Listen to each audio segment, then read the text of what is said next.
بسم اللہ الرحمن الرحیم۔ السلام علیکم۔ محرم الحرام میں روزہ رکھنے کی اہمیت و فضیلت۔ ابو ہریرہ رضی اللہ تعالیٰ عنہ سے روایت ہے کہ رسول اللہ صلی اللہ علیہ وآلہ وسلم نے فرمایا، رمضان کے بعد سب سے افضل روزے اللہ کے مہینے محرم کے ہیں، یعنی مہینے کے اعتبار سے محرم کے روزے افضل ہیں مگر رمضان المبارک کے بعد۔ ویسے تو ذوالحجہ کے روزے اور سارے ہی اعمال افضل ہیں مگر وہاں پہلے 10 دن کی خاص اہمیت ہے، مگر محرم الحرام کے پورے مہینے کی ہی خاص فضیلت ہے۔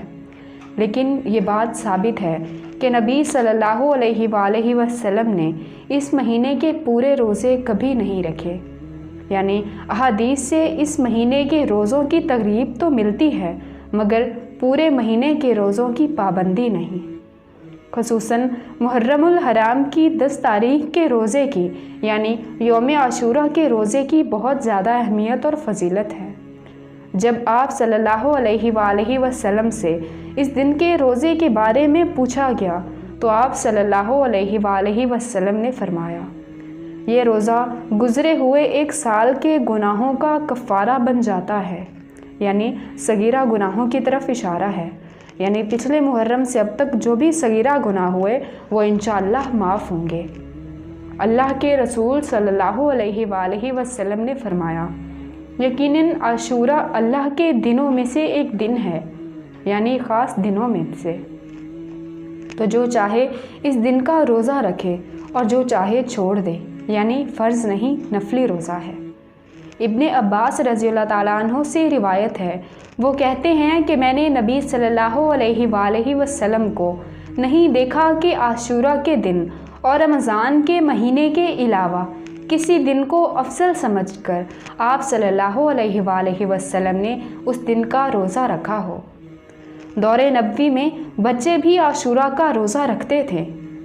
ربیہ بنت محمد سے روایت ہے کہ نبی صلی اللہ علیہ وآلہ وسلم نے عاشوراء کی صبح انصار کے گاؤں میں کہلا بھیجا، جس نے صبح اس حال میں کی ہو کہ روزے سے نہ ہو تو وہ اپنا باقی دن پورا کر لے، یعنی درمیان میں بھی نفلی روزے کی نیت کی جا سکتی ہے، اور جو شخص روزے دار ہو تو وہ روزہ رکھے، یعنی جس نے نیت پہلے ہی کر لی ہے وہ اپنا روزہ پورا کرے۔ ربیہ کہتے ہیں کہ اس کے بعد ہم خود بھی روزہ رکھتے اور اپنے بچوں سے بھی رکھواتے، ہم انہیں اون کا ایک کھلونا دیتے اور بہلائے رکھتے، جب کوئی کھانے کے لیے روتا تو وہی دے دیتے، یہاں تک کہ افطار کا وقت آ جاتا۔ یوم عاشوراء کا روزہ مستحب ہے، یعنی پسندیدہ ہے، اور افضل ہے کہ 9 اور 10 محرم کا روزہ رکھا جائے۔ رسول اللہ صلی اللہ علیہ وآلہ وسلم نے صحابہ رضی اللہ تعالیٰ عنہ کو بھی 9 اور 10 محرم الحرام کا روزے رکھنے کا حکم فرمایا۔ ہمیں چاہیے کہ جتنا بھی ہو سکے اپنے لیے نیک اعمال جمع کریں اور اپنی آخرت کو سنوارنے کی کوشش کرتے رہیں۔ وما علینا الا البلاغ المبین۔